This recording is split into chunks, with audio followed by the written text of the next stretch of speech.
지금 우리가 살고 있는 이 자본주의 시스템, 실은 단 한 회사에서 시작됐다는 사실 알고 계셨습니까? 그 회사에는 대도 없었고 경도 없었고 대통령도 없었습니다. 그런데도 이 회사는 전쟁을 일으켰고 왕을 협박했고 한 나라의 운명을 통째로 사고 팔았습니다. 역사상 최초의 글로벌 기업, 최어의 주식회사, 그리고 최초의 자본제국, 애플, 마이크로소프트, 아마존을 전부 합친 것보다 더 컸던 존재. 그 가치를 오늘날 기준으로 환산하면 수경 단위 국가 예산을 가볍게 압도하는 수준이었죠. 이 회사의 이름은 네덜란드 동인도 회사 VOC였습니다. 놀라운 건 이 거대한 자본 실험이 시작된 곳이 제국도 패권국도 아닌 유럽의 작은 해상 국가 네덜란드였다는 점입니다. 인구는 적었고 자원은 없었고 군사력은 스페인과 영국에 비해 비교조차 되지 않았습니다. 그런데 이 나라는 전쟁이 아니라 금융으로, 정복이 아니라 투자로 세계 질서를 재설계합니다. 그리고 그 한가운데에는 회사와 국가를 동시에 움직인 한 가문이 있었습니다. 바로 오라노 가문입니다. 주식, 배당, 파생 상품, 기업 지배 구조, 그리고 국가가 민간 기업에 폭력을 위임하는 구조까지 우리가 당연하게 받아들이는 자본주의의 거의 모든 핵심 장치는 400년 전 이 회사 안에서 처음 완성됩니다. VOC는 단순한 기업이 아니었습니다. 오라네 가문의 정치 권력, 네덜란드 국가의 군사력, 그리고 시민들의 자본이 하나로 결합된 전례 없는 괴물이었죠. 도대체 어떻게 네덜란드 동인도 회사는 회사라는 껍데기를 쓰고 국가보다 강한 권력이 될 수 있었을까요? 그리고 왜 왕을 만든 가문, 오라뇨 가문은 이 회사를 통해 자본과 권력을 동시에 장악했을까요? 지금 이 순간에도 월스트리트와 글로벌 자본시장을 지배하고 있는 그들의 DNA는 과연 어디서 시작된 걸까요? 지금부터 자본주의의 설계도를 만든 가장 위험한 회사, 그리고 그 뒤에 숨은 왕의 가문에 대한 이야기를 시작해 보겠습니다. 1580년대 시간을 돌려보면 유럽 전체가 흔들리는 거대한 지각 변동이 벌어지고 있었습니다. 당시 세계 최강 해양 제국이던 스페인이 포르투갈을 합병하면서 두 제국의 함대와 식민지, 항로가 하나로 합쳐진 겁니다. 이건 단순한 국가 합병이 아니었습니다. 아시아, 아프리카, 신대륙까지 거의 모든 바다가 단 하나의 깃발 아래에 들어간 순간이었죠. 말 그대로 바다의 독점이 시작된 겁니다. 문제는 그 한가운데에 네덜란드가 있었다는 점입니다. 네덜란드는 이미 스페인의 지배에서 벗어나기 위해 피를 흘리며 독립전쟁을 치르고 있었죠. 그런데 어느 날 갑자기 적이 2배로 커졌습니다. 포르투갈의 해외 영토와 무역망까지 전부 스페인의 것이 되면서 네덜란드는 더 이상 버틸 공간조차 남지 않은 상황에 놓입니다. 총과 대포로는 도저히 이길 수 없다는 사실을 네덜란드인들은 누구보다 먼저 깨달았습니다. 그래서 그들은 전혀 다른 무기를 만들기로 결심합니다. 칼도 함대도 아닌 돈, 민간 자본이었습니다. 1602년 7개의 무역회사가 강제로 하나로 합쳐집니다. 이 순간 탄생한 조직이 바로 네덜란드 동인도 회사, 우리가 흔히 VOC라고 부르는 존재입니다. 이름만 보면 그저 상인들이 만든 무역회사처럼 보이지만 실체는 완전히 달랐습니다. 이 회사는 동인도 제도, 즉 오늘날의 인도네시아와 말레이시아 일대를 무대로 활동했는데 단순히 물건을 사고 파는 수준이 아니었죠. VOC는 자체 군대를 보유했고 요새를 세웠으며 다른 나라와 조약을 맺고 전쟁까지 벌일 수 있었습니다. 회사가 국가의 권한을 통째로 가져간 역사상 전례 없는 존재였던 겁니다. 하지만 진짜 혁명은 따로 있었습니다. 이 회사는 왕이나 귀족만이 아니라 평범한 시민들에게도 투자할 기회를 열어줬습니다. 누구든 돈을 내면 회사의 지분을 가질 수 있었고 원정이 성공하면 배당이라는 형태로 이익을 나눠 가졌죠. 제국 건설의 자금줄이 왕실 금고에서 시장으로 옮겨간 순간이었습니다. 기존의 왕국들은 영토를 넓히려면 세금을 더 걷거나 왕실 재산을 깎아야 했지만 VOC는 시장에서 자본을 무한히 끌어모았습니다. 부는 더 이상 땅이나 혈통에 묶이지 않고 자유롭게 거래되기 시작한 겁니다. 자본의 성격 자체가 완전히 바뀌고 있었죠. 그리고 이 새로운 시스템의 뒤편에는 상인들만 있었던 게 아니었습니다. 그 판을 지켜보며 조용히 계산기를 두드리던 또 다른 세력이 있었습니다. 바로 오라노 가문입니다. 이 가문은 네덜란드에서 가장 유력한 귀족 중 하나였지만 정작 제대로 된 왕국도 안정적인 권력 기반도 없었습니다. 스페인은 이 가문을 뿌리째 제거하고 싶어 했고, 암스테르담의 상인 엘리트들은 왕 없는 공화국을 더 강하게 만들고 싶어 했죠. 땅도 없고 광산도 없고 신이 보장한 왕권도 없는 상황에서 오라노 가문은 선택해야 했습니다. 역사 속으로 사라질 것인가, 아니면 완전히 다른 방식으로 살아남을 것인가. 이들이 택한 해답은 봉건적 권력이 아니라 자본이었습니다. 오라노 가문은 VOC를 직접 운영하지는 않았지만 막대한 자금을 투자하며 자신의 운명을 이 회사에 걸었습니다. 이는 단순한 후원이 아니라 상인공화국이라는 새로운 체제 안에서 영향력을 확보하기 위한 전략적 선택이었습니다.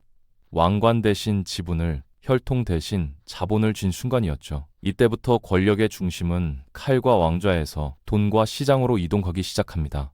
수십 년이 흐른 뒤 이 느슨해 보이던 연결고리는 결국 공식 권력이 됩니다. 역사에 윌리엄 4세와 윌리엄 5세가 등장하는 순간이죠. 두 사람 모두 오라노 가문의 후손이었고, 이들은 동시에 네덜란드 동인도 회사 그리고 서인도 회사의 대표직을 맡습니다. 서인도 회사는 이름 그대로 서쪽 즉 아메리카 대륙과 대서양 무역을 장악한 조직이었죠.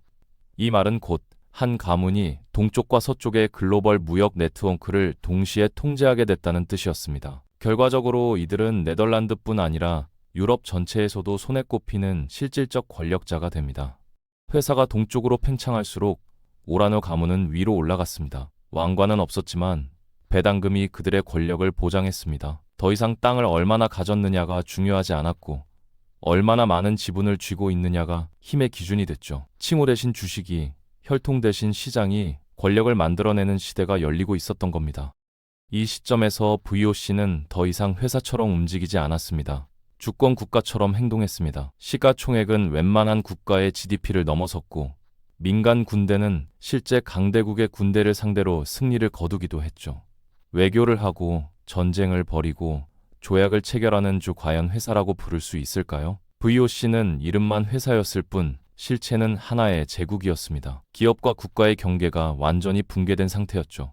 전성기 네덜란드 동인도 회사의 가치를 오늘날 기준으로 환산하면 약 8조 달러에 달했다고 평가됩니다. 비교해보면 현재 세계에서 가장 가치 있는 기업으로 꼽히는 엔비디아의 2배에 가까운 수준입니다. 상상이 되시나요? 400년 전에 한 회사가 현대 기술 문명의 정점에 선 기업보다 훨씬 더 컸다는 사실이 1600년대 초반부터 1700년대 중반까지 약 100만 명이 넘는 네덜란드인들이 아시아로 향했습니다. 그들이 탄 배는 동인도 상선이라 불렸지만 단순한 화물선이 아니었습니다. 네덜란드의 야망 그리고 VOC라는 거대 기업의 명령을 실은 이동식 권력이었죠. 이들은 꿈을 쫓는 탐험가도 자유로운 개척자도 아니었습니다. 모두 계약서를 쓰고 월급을 받는 기업의 직원들이었습니다. VOC는 회계사, 군인, 기술자, 행정관까지 모든 것을 고용해 실론과 자바, 벵골의 거대한 교역 제국을 구축했습니다. 이 인력들은 항구를 관리했고 창고를 지켰으며 현지 통치자들과 협상했습니다. 그리고 필요하다면 총을 들고 네덜란드의 이익을 강제로 관철시켰죠. 이건 순수한 상업활동이 아니었습니다. 무력이 결합된 냉정한 제국주의였습니다. 하지만 이런 거대한 시스템이 우연히 만들어진 건 아니었습니다. 네덜란드 동인도 회사의 성공은 단 하나의 요인이 아니라 서로를 떠받친 세 가지 힘이 동시에 작동한 결과였습니다. 한쪽에는 국가가 회사의 주권에 가까운 권한을 위임한 절대적인 특허장이 있었고, 다른 한쪽에는 암스테르담 금융 엘리트들이 제공한 막대한 자본과 신용이 있었습니다. 여기에 더해 오라뇨 가문이라는 정치 권력이 이 구조 전체를 보호하고 조율하는 역할을 맡았죠. 이 세 요소 중 하나라도 빠졌다면 VOC는 거대한 무역회사가 될 수는 있었을지 몰라도 국가를 대체하는 수준의 존재로까지 성장하진 못했을 겁니다. 바로 이 삼각구조가 네덜란드 동인도 회사를 역사상 가장 강력한 회사로 만들었습니다. VOC가 받은 특허장은 흔히 떠올리는 무역 허가증과는 전혀 다른 물건이었습니다. 이건 계약서가 아니라 거의 왕실 칙령에 가까웠죠. 아시아에서의 네덜란드 교역을 독점할 권리뿐 아니라 국제 조약을 체결하고 군대를 모집하고 영토를 점령하며 식민지를 통치할 권한까지 함께 부여됐습니다.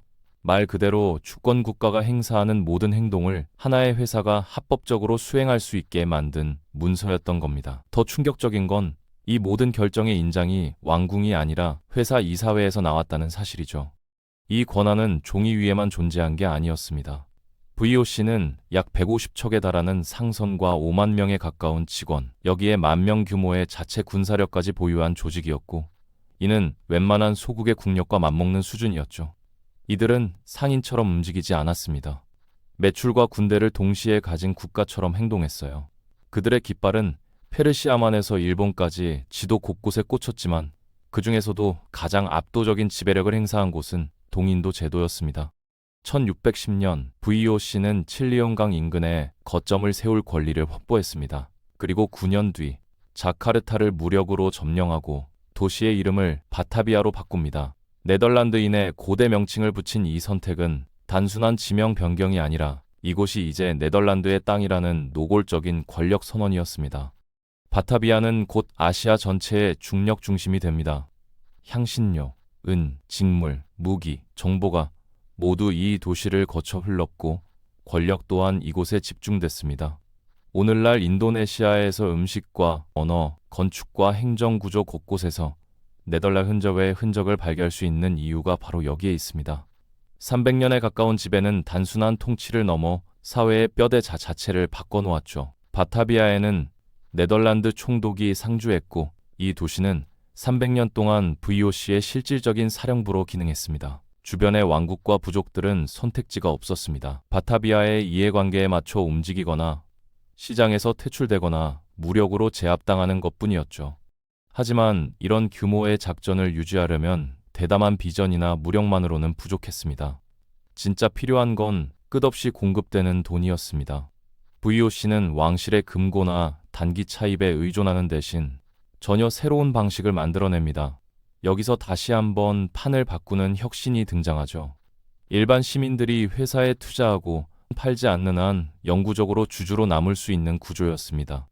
이 순간 자본은 단순한 자금이 아니라 권력을 재생산하는 장치로 바뀝니다. 그리고 바로 이 지점에서 VOC가 권력을 확장한 것이 아니라 재발명했다는 이야기가 시작됩니다. 1602년 8월 네덜란드 동인도 회사는 역사상 한 번도 없던 선택을 합니다. 회사의 미래를 왕이나 귀족에게 맡기는 대신 평범한 시민들에게 돈을 맡겨달라고 공개적으로 요청한 거죠. 누구나 돈을 내고 이 회사의 주인이 될 수 있었습니다. 이것이 인류 최초의 기업 공개 IPO였습니다. 이건 단순히 돈을 모으는 일이 아니었어요. 위험과 권력을 시장에 넘긴 사건이었습니다. 실패하면 손실도 함께 나누겠다는 선언이었죠.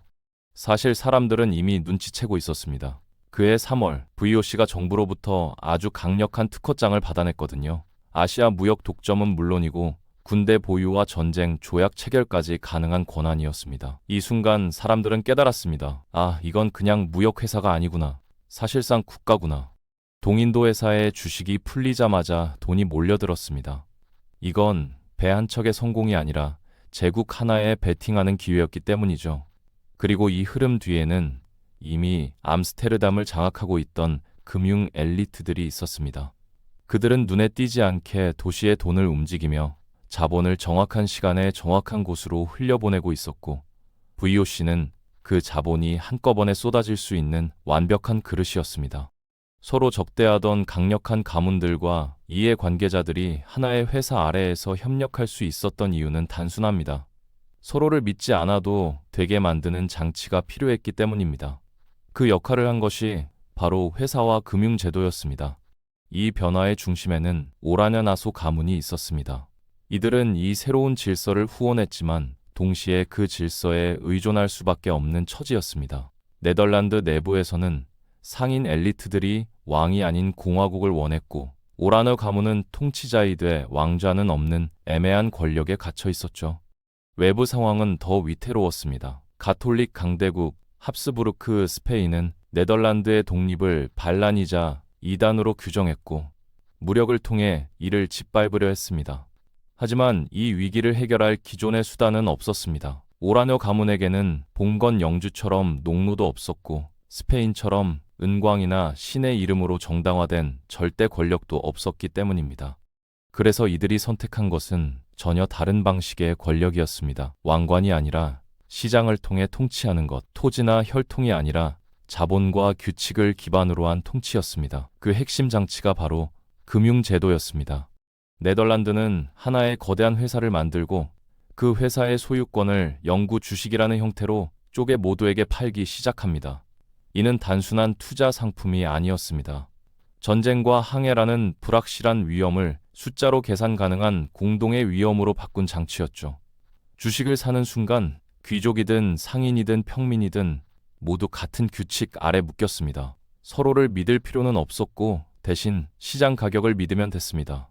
이 주식들이 자유롭게 사고 팔리기 시작하면서 세계 최초의 증권시장, 암스테르담 증권거래소가 탄생합니다. 그리고 사람들은 곧 한 단계 더 나아갑니다. 오늘의 주식이 아니라 내일의 가격에 베팅하기 시작한 겁니다. 투기와 차익거래, 위험을 줄이기 위한 해지 전략이 등장했고, 오늘날 월스트리트에서 보는 거의 모든 금융기법이 이미 이 시기에 실험되고 있었습니다. 결국 서로 싸우던 세력들을 하나로 묶은 것은 신뢰가 아니라 금융규칙이었고, 왕이 아닌 시장이 권력을 조직하기 시작한 최초의 순간이 바로 이때였습니다. 그러나 시장과 수학만으로 이 시스템이 완성되지는 않았습니다. 마지막으로 필요했던 것은 인간의 감정이었습니다. 놓칠까봐 두려워하는 마음, 바로 포모였습니다. VOC 주식은 역사상 최초의 대규모 포모 현상 중 하나였습니다. 1602년 기준 가치가 100이던 주식은 1720년대에 이르러 약 1000까지 치솟습니다. 무려 10배 상승이었죠. 이 폭발적인 상승과 함께 당시로서는 전례 없는 현상이 나타나기 시작합니다. 대중의 돈으로 글로벌 제국을 만든다는 것은 상상 이상으로 위험한 도박이었습니다. 배가 침몰하면 누가 책임질 것인지, 전쟁으로 교역이 끊기면 손실은 누구 몫인지, 투자자들이 연쇄 파산하면 사회는 버틸 수 있는지 아무도 답을 갖고 있지 않았습니다. 네덜란드는 이 공포에 감정이 아니라 제도로 대응합니다. 바로 법적 혁신이었습니다. 그 결과 탄생한 것이 유한 책임이라는 개념입니다. 배가 가라앉고 무역이 붕괴돼도 투자자는 자신이 투자한 금액까지만 책임지면 됐습니다. 개인 재산과 가족의 생계는 보호됐죠. 위험이 통제되는 순간 사람들의 태도는 완전히 달라졌습니다. 투자는 더 이상 파멸을 각오한 도박이 아니라 계산 가능한 선택이 된 것입니다. 오늘날 개인 자산과 사업 책임을 분리하는 기본 원칙이 바로 이때 확립됩니다. VOC는 여기서 멈추지 않았습니다. 실제 주식 증서를 인쇄하고 도장을 찍고 서명한 뒤 자유롭게 사고 팔 수 있도록 만들었습니다. 역사상 처음으로 소유권 자체가 거래의 대상이 된 순간이었습니다. 이 종이 한 장은 왕의 허락도 가문의 상속도 필요 없이 도시에서 도시로, 손에서 손으로 이동했습니다. 권력과 부가 혈통을 떠나 움직이기 시작한 것입니다. 이는 단순한 금융기법이 아니라 사회구조의 대전환이었고, 우리가 말하는 자본주의는 바로 이 지점에서 시작됩니다. 그리고 이 금융혁명은 네덜란드 국경 안에 머물지 않았습니다. 자본과 신용으로 권력을 조직하는 이 사상과 제도는 바다를 건너 영국으로, 그리고 훗날 미국으로 이동하게 됩니다. 그 이동의 중심에 있었던 인물이 바로 오라녀공 윌리엄이었습니다. 그는 오라념 나소 가문에서 태어나 태생적으로 정치적 상징이었지만 동시에 네덜란드 공화국 안에서 상인과 금융 시스템의 한복판에서 성장한 인물이었습니다. 왕관의 권위보다 신용의 힘을 먼저 체득한 당시로서는 드문 귀족이었죠. 겉으로 보면 평범한 통치자처럼 보였지만 그의 진짜 영향력은 네덜란드를 완전히 벗어난 무대에서 드러나게 됩니다. 1688년 영국은 심각한 정치 위기에 빠집니다. 제임스 2세는 의회와 대중의 신뢰를 동시에 잃었고 국가는 종교와 권력 문제로 분열 직전에 놓여 있었습니다. 영국의 지도층은 하나의 조건을 만족하는 인물을 찾습니다. 개신교도이면서 합법적인 왕위 계승권을 가진 인물. 선택지는 빠르게 좁혀졌고 결국 제임스의 딸 메리와 그녀의 남편 오라녀 공 윌리엄에게로 향합니다. 윌리엄은 이 요청을 받아들여 군대를 이끌고 영국으로 건너오지만 그가 가져온 것은 병력만이 아니었습니다. 자본과 권력을 결합하는 네덜란드식 통치 사고방식이 함께 들어왔던 것이죠. 그는 시장을 통치의 적이 아니라 통치를 유지하는 핵심 장치로 보았습니다. 이 사건이 바로 역사의 명예혁명으로 기록됩니다. 윌리엄과 메리는 곧 공동 군주로 왕좌에 오르지만 진짜 변화는 정치가 아니라 금융에서 일어납니다. 윌리엄의 통치 아래 영국은 중앙은행인 영란은행을 설립하고 공공신용이라는 개념을 제도화합니다. 국채를 발행하고 자본시장을 통해 전쟁과 국가 운영 자금을 조달하는 방식이 국가의 기본 구조로 자리 잡습니다. 네덜란드에서 실험되던 금융 시스템이 이 순간 영국의 법과 제도로 고정된 것입니다. 그러나 이건 이미 오래전에 시작된 흐름의 결과였습니다. 윌리엄이 영국 해안에 발을 디디기 수십 년 전, 네덜란드의 배들은 이미 대서양을 건너고 있었습니다. 1609년 VOC 소속 선박이 오늘날 뉴욕이라 불리는 항구에 도착했고, 1624년 네덜란드 서인도 회사는 맨해튼 남단에 뉴암스테르담을 건설합니다. 겉으로는 단순한 교역 전초기지였지만 그 안에는 계약을 중시하는 법 질서, 다국적 상인 공동체, 신용을 기반으로 한 사업 구조가 자리 잡고 있었습니다. 암스테르담에서 작동하던 금융 논리가 이미 신세계로 옮겨가고 있었던 셈입니다. 1664년 영국은 이 도시를 점령하고 이름을 뉴욕으로 바꿉니다. 그러나 시스템까지 지우지는 않았습니다.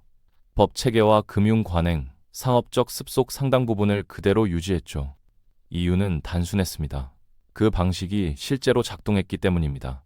이렇게 네덜란드에서 시작된 자본의 논리는 영국을 거쳐 미국의 구조 속으로 조용히 흘러들어갑니다.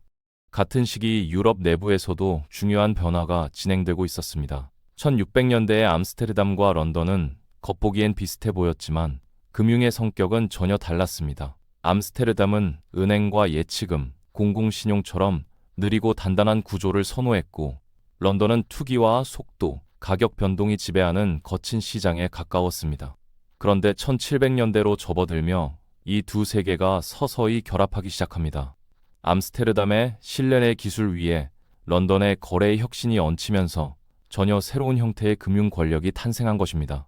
이 결합은 단순한 협력이 아니었습니다. 금융이 작동하는 방식 자체를 재설계한 사건이었고, 그 영향은 유럽을 넘어 대서양을 건넜습니다. 특히 네덜란드의 흔적 위에 영국의 시스템이 덧입혀진 뉴욕은 이 금융 DNA가 응축되는 공간이 됩니다.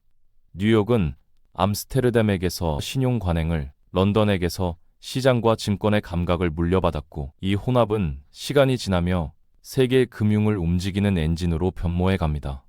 물론 이는 하루아침에 이루어진 변화가 아니었습니다. 수십 년, 아니 수백 년에 걸친 제도와 관습의 축적이 만든 결과였습니다. 네덜란드 금융의 흔적은 지금도 곳곳에 남아 있습니다. VOC의 항구 설계부터 뉴욕 초기 도시 구조, 런던 증권거래소의 관행과 의회 정치의 재정 논리까지 그 이면에는 네덜란드식 금융 설계도가 깔려 있습니다. VOC의 마지막 배가 항구를 떠난 지는 오래지만 그 방식은 여전히 이사회실과 은행법, 그리고 전 세계 주식시장 속에서 살아 숨쉬고 있습니다. VOC는 분명 혁명이었습니다. 교역의 구조를 바꿨고 기업과 금융, 국가 권력의 관계를 완전히 새로 설계했기 때문입니다. 하지만 어떤 거인에게나 한계는 있습니다. 1700년대 후반에 접어들며 이 거대한 회사에도 균열이 드러나기 시작합니다. 한때 바다를 지배하던 조직은 스스로 키운 권력의 무게에 눌리기 시작한 것이죠.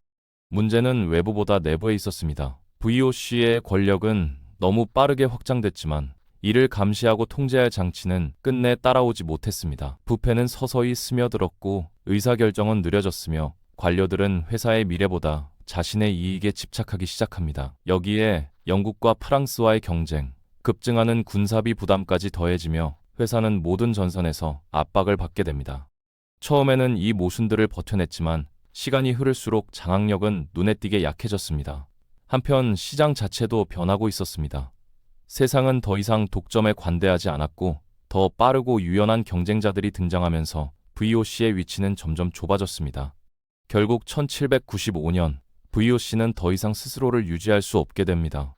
네덜란드 정부가 개입해 회사를 국유화했고 1602년 아시아 교역 21년 독점권으로 출발했던 이 거대한 실험은 1796년을 끝으로 막을 내립니다. 두 세기에 걸쳐 세계를 움직였던 기업은 그렇게 조용히 역사 속으로 사라졌습니다. 제국은 무너졌지만 권력의 구조는 사라지지 않았습니다. VOC는 해체됐지만 그들이 만든 아이디어는 형태를 바꾸어 살아남았습니다. 유한책임, 주식회사, 글로벌 투자, 다국적 기업이라는 모델 말입니다. 우리가 오늘날 당연하게 여기는 현대 금융과 기업 법제의 뼈대는 바로 이 실패한 거인 위에 세워졌습니다. 그 유산이 가장 또렷하게 남아있는 곳이 지금의 네덜란드입니다. 더 이상 대양을 지배하는 항해 제국은 아니지만 대신 보이지 않는 금융 제국이 되었습니다. 영향력은 항구가 아니라 이사회실에서, 대포가 아니라 조약과 계약서에서 드러납니다. 네덜란드는 꾸준히 세계에서 가장 경쟁력 있는 산업국가 상위권을 유지하며 글로벌 자본을 끌어당기는 핵심 거점으로 기능하고 있습니다. 숫자는 이를 분명히 보여줍니다. 외국인 직접 투자 유입은 4조 3천억 달러를 넘고 유출은 5조 2천억 달러에 달합니다. 해외에 쌓아둔 네덜란드 보유자산 역시 3조 5천억 달러를 넘어섰죠. 인구가 캘리포니아보다 적은 나라가 전 세계 자본 흐름에 남긴 흔적으로는 압도적인 규모입니다. 이 거대한 자본 네트워크의 중심에는 지금도 하나의 가문이 자리하고 있습니다. 오라녀나소 가문입니다. 왕관은 이제 상징에 가깝지만 그들의 연결망은 여전히 현실적입니다. 국방과 에너지, 기업 지배구조에 이르기까지 왕실은 네덜란드 핵심 산업과 깊이 얽혀 있으며 지분과 신탁, 투자 구조를 통해 조용하지만 지속적인 영향력을 행사하고 있습니다. 이 구조가 현대 기업으로 드러난 대표적인 사례가 1907년의 로열 더치 쉘입니다. 로열 더치와 쉘 운송, 무역회사의 합병으로 탄생한 이 기업은 네덜란드 자본이 다시 한번 왕실의 이름과 결합해 세계 무대에 등장한 상징적인 순간이었습니다. 이 흐름은 쉘에서 멈추지 않습니다. 오늘날 유럽을 대표하는 금융기관 중 하나인 ING 그룹 역시 뿌리를 따라가면 네덜란드로 이어집니다. 20세기 후반의 합병으로 성장했지만 그 법적 보호와 기업 구조의 핵심은 여전히 VOC 시대에 정립된 설계 위에 서 있습니다. VOC와 그 유산이 없었다면 네덜란드도 그리고 세계도 지금과는 전혀 다른 모습이었을 겁니다. 당시 VOC와 연결됐던 상인과 사업가들의 후손들은 이제 현대 기업 제국의 지분을 쥐고 이사회와 재단, 자본 네트워크를 통해 조용히 방향을 설정하고 있습니다. 우리는 자본주의를 떠올릴 때 로스차일드, 록펠러, JP 모건 같은 이름을 먼저 떠올립니다. 하지만 이들은 자본주의를 발명한 사람들이 아닙니다. 이미 완성된 시스템을 가장 능숙하게 활용한 사람들이었을 뿐이죠. 그보다 훨씬 이전에 전쟁과 교역, 금융이 하나의 엔진처럼 맞물려 돌아가는 자본주의의 설계도를 그린 가문이 있었습니다. 오라녀 가문입니다. 우리가 살고 있는 이 시스템은 생각보다 훨씬 오래전부터 준비되어 있었습니다.